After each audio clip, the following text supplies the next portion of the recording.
आज भारत जोड़ो यात्रा का 111वां दिन है।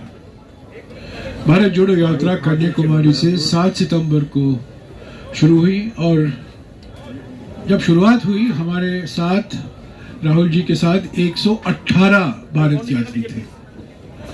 भारत यात्री यानी कि जो कन्याकुमारी से कश्मीर तक चलने वाले थे। संख्या टोटल कुल मिलाकर 119। चलते चलते हमने देखा कि अलग अलग राज्यों से कांग्रेस कार्यकर्ता भी चल रहे थे, पर उनको भारत यात्री का दर्जा नहीं दिया गया था, क्योंकि वो कन्याकुमारी से अब तक चले हैं शामली तक। कल हमने तय किया कि इन लोगों को भी भारत जोड़ो यात्री या भारत यात्री कहलवाना चाहिए। तो कुल मिलाकर 200 भारत यात्री यहाँ से हरियाणा जाएंगे, हरियाणा से पंजाब जाएंगे और पंजाब से हिमाचल और हिमाचल से जम्मू और कश्मीर जाएंगे, जहाँ 30 तारीख को राहुल जी राष्ट्रीय तिरंगा फहराएंगे। इन 200 भारत यात्रियों में से 23 उत्तर प्रदेश के हैं और आज की प्रेस कॉन्फ्रेंस का एक मकसद है कि जो उत्तर प्रदेश के भारत यात्री हैं, और याद रखिए भारत यात्री की परिभाषा यह है कि जो लोग कन्याकुमारी से चल रहे हैं, उन 23 में से 20 भारत यात्री यहाँ मौजूद हैं। हम इनका परिचय कराना चाहते हैं आपसे। मैं हर एक से गुजारिश करूंगा कि संक्षिप्त में 1.5 या 2 मिनट के अंदर अपना परिचय दें, किस जिले से आते हैं और क्यों वो भारत जोड़ो यात्रा में भाग ले रहे हैं। तो इनके बाद, इन 20 भारत यात्रियों के परिचय के बाद मैं आपको और कुछ जानकारी दूंगा भारत जोड़ो यात्रा के बारे में, और तब आप सवाल पूछ सकते हैं। ओके, शुरू कीजिए, संक्षिप्त में एक एक करके। सबसे बड़ा खतरा ठंड से नहीं था, पर सड़कों की हालत से था। मैं कन्याकुमारी से चल रहा हूं और रोज 21, 22, 23 किलोमीटर चल लेता हूं, पर जो मैंने कल और आज देखा है बागपत और शामली में, मैंने और किसी राज्य में नहीं देखा। सबसे बड़ा खतरा सड़कों से मिला और आज मुझे 4 या 5 बार बचना पड़ा। ये कभी नहीं हुआ था। और जो दावा करते हैं उत्तर प्रदेश के बारे में, मैं उनसे गुजारिश करूंगा वो 1-2 घंटे के लिए बागपत आए, शामली आए और देखें सड़कों की क्या स्थिति है, सड़कों की क्या हालत है। आपके सवाल है? सर एक मिनट सर, बीच में इंटरप्ट कर रहे हैं। हमारे एक यात्री अभी लेट आए, पाकिस्तान के टुकड़े टुकड़े किए हमने, हिंदुस्तान के लिए, भारत के नहीं। जो टुकड़े कर रहे हैं भारत के, वो आरएसएस बीजेपी वाले हैं जो नफरत फैला रहे हैं। भाषा के नाम पर, प्रांत के नाम पर, जाति के नाम पर, धर्म के नाम पर समाज को बांटते हैं। आरएसएस बीजेपी बांटती है, कांग्रेस बांटती नहीं है।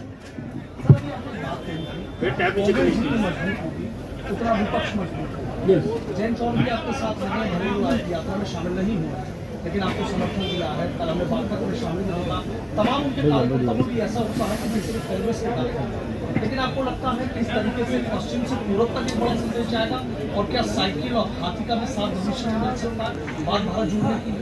2024 के संदर्भ में जो तैयारी करनी है अभी शुरू नहीं हुआ है।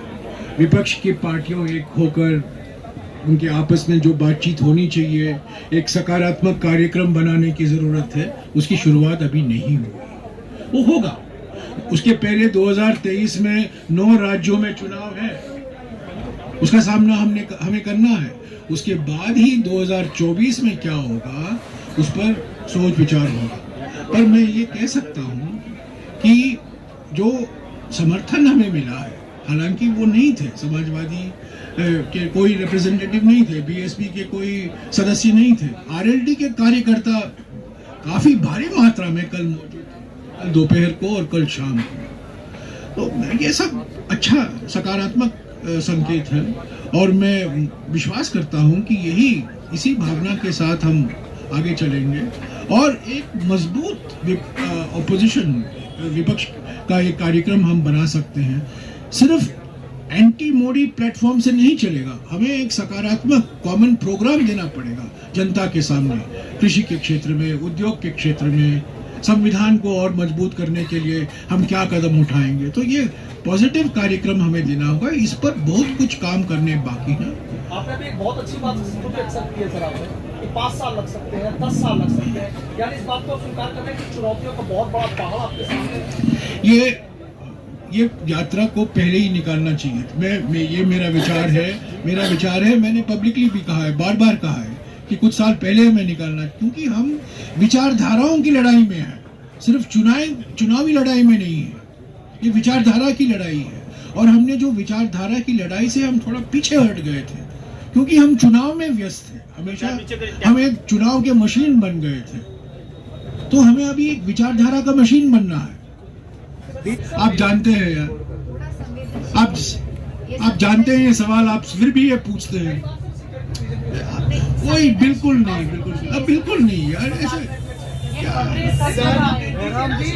कोई सिक्योरिटी से कोई लेना देना नहीं है, कोई लेना देना नहीं है। सर, बीजेपी के अध्यक्ष भूपेंद्र चौधरी जी, उन्होंने ये कहा है कि पाकिस्तान के जब एक आदमी एक बार सवाल के लिए way to reduce fear is to strengthen democratic institutions, follow the constitution, strengthen constitutional institutions, strengthen the media, strengthen the judiciary, strengthen parliament, strengthen laws। वही तो कह रहे हैं। अगर आप किसानों की समस्याओं को सही तरीके से हल नहीं करोगे तो किसान डरे रहेंगे, आप युवकों को बेरोजगार बनाओगे तो युवक डरे रहेंगे, आप महिलाओं और दलितों पर जो अत्याचार हो रहा है उस पर कार्यवाही नहीं करेंगे तो महिलाएं और दलितों भी डर में रहेंगे। तो अगर आपके मन में यह है कि आप संविधान के जो प्रावधान है उसको सही तरीके से लागू करेंगे, तो संवैधानिक संस्थाएं हैं उस पर हस्तक्षेप नहीं करेंगे और उनको और मजबूत बनाएंगे, तो ये जो डर का माहौल है, आज माहौल क्या है, डर का माहौल है, भय का माहौल है, तो लोकतंत्र से ही इसको हटाया जाएगा। इसीलिए तो कांग्रेस पार्टी ने भारत जोड़ो यात्रा निकाला है, ताकि लोगों तक हम ये संदेशा पहुंचा सकें कि हम उनके साथ हैं, डरिए मत, हम आपकी लड़ाई लड़ेंगे। हमारी लड़ाई तो है, हमारी लड़ाई तो चुनावी लड़ाई है, पर आपकी लड़ाई जो है रोजाना लड़ाई है, रोजगार के लिए है, महंगाई के खिलाफ है, बेरोजगारी के खिलाफ है, तो उसके खिलाफ हम लड़ाई लड़ेंगे आपके पक्ष में। आरएसएस भारत को अखंड भारत बताती है। प्लीज भैया, एक आदमी एक। राहुल जी ने पहले भी कहा है कि मैं आपको याद दिला दूं, ये सवाल राहुल जी से किया गया था एक बार और उन्होंने कहा था मैं आरएसएस मुक्त भारत नहीं चाहता हूं। कई लोग हमारे देश में आरएसएस की विचारधारा से जुड़े हुए हैं, पर उनका मुकाबला हमें करना है, उनको समझाना है कि वो तरीका गलत है। जो अनेकताएं हमारे देश में, वो अनेकताओं को सम्मान नहीं दिया जा सकता जिस तरीके से आरएसएस सोचती है। हमारा संविधान है, हम संविधान के आधार पर ये लोकतंत्र चलाते हैं, और जो आरएसएस बीजेपी चाहती है, यूनिफॉर्मिटी चाहती है, समानता चाहती है, कहते हैं कि हम एकता चाहते हैं, पर वास्तव में क्या चाहते हैं कि एकता, बराबर, सब एक ही समान, हम सबको देखेंगे। एक बात समझिए, अगर आप हमारे देश की अनेकताओं को दबाएंगे तो हमारी एकता खतरे में है। सबसे बड़ी खतरा हमारे देश में इसी से पैदा होता है कि हम अनेकताओं को सम्मान नहीं देते हैं, हम अनेकताओं को पहचानते नहीं, हम अनेकताओं को राजनीति में सही जगह नहीं देते, उनका जश्न नहीं बनाते। हमारे लोकतंत्र का सिद्धांत क्या है? अनेकता में एकता, यूनिटी इन डाइवर्सिटी। भारत जोड़ो यात्रा का सिद्धांत क्या है? अनेकता से एकता, सिर्फ अनेकता में एकता नहीं, अनेकता से एकता। अनेकताओं को स्वीकारो, अनेकताओं को पहचानो, अनेकताओं को जश्न मनाओ और आपको एकता मजबूत दिखाई देगा। यही फर्क है कांग्रेस और आरएसएस के बीच में, कांग्रेस और बीजेपी के बीच में। सर आपने एक बात कही और ये शायद इससे पहले और ज्यादा बुरी स्थिति थी यहाँ पर। देखिए 23 कितने साल हो गए कांग्रेस सरकार उत्तर प्रदेश में? 32 साल हो गए। 32 साल में कितने सरकारें आई, कितने सरकारें आई, और किसी भी सरकार में कांग्रेस का हाथ नहीं था। बिहार में कह सकते हैं कुछ सरकारें ऐसी थी जहां हम गठबंधन में थे। उत्तर प्रदेश में एक भी सरकार 32 साल में कांग्रेस का हाथ नहीं था। तो सड़कें की हाल देखिए, और ये बागपत और शामली है जो कृषि के नजरिए से बड़े एडवांस जिले हैं, ये गरीब जिले नहीं हैं। हरित क्रांति पहले यहीं आई थी, और हरित क्रांति के प्रांत में अगर सड़कों की हालत ये है तो आप देख सकते हैं पूर्वी उत्तर प्रदेश में सड़कों की हालत कैसी होगी। सर इससे पहले आप इन सड़कों पर कब निकले थे? मैं कई बार आ चुका हूँ, मैं कई बार आ चुका हूँ, और पहली बार सड़कों पर चल रहा हूँ, मैं सर चल रहा हूँ। इस समय जो हालत है शायद वो पहले से बेहतर है। कल मैं 23-24 किलोमीटर चला हूँ। नहीं, प्लीज प्लीज हो गया, आपका जवाब हो गया भैया, अब दूसरों को अवसर दें।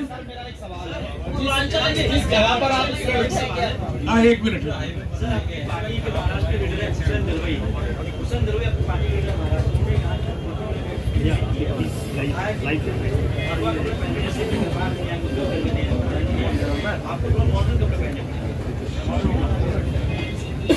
यार हुसैन दलवाई मेरे साथ राज्यसभा में सदस्य रह चुके हैं, पर बोल लेते हैं। मैं हमेशा जो बोलते हैं गंभीरता से नहीं लेता हूँ। मेरा सवाल ये है, जिस जगह आप प्रेस कॉन्फ्रेंस कर रहे हैं ये ऊंचा गांव, ये कैराना से सटा हुआ है, ये वही कैराना है जहां से पलायन का प्रकरण, पलायन का मुद्दा उठा था। आज से 5-7 साल पहले क्राइम बहुत ज्यादा होता था, व्यापारियों का मर्डर हो जाया करता था। इसी जगह पर जहां आप बैठे हुए हैं यहीं पर पीएससी का कैंप बनने जा रहा है, तो क्या लॉ एंड ऑर्डर को लेकर अभी भी आप कहीं पर मतलब भाजपा? हमारे यहाँ 3 उत्तर प्रदेश के महारथी बैठे हुए हैं, एक प्रवक्ता है, एक अध्यक्ष है और एक CLP है। मैं उनसे गुजारिश करूंगा इसका सवाल, इन सवाल का जवाब आप दीजिए। देखिए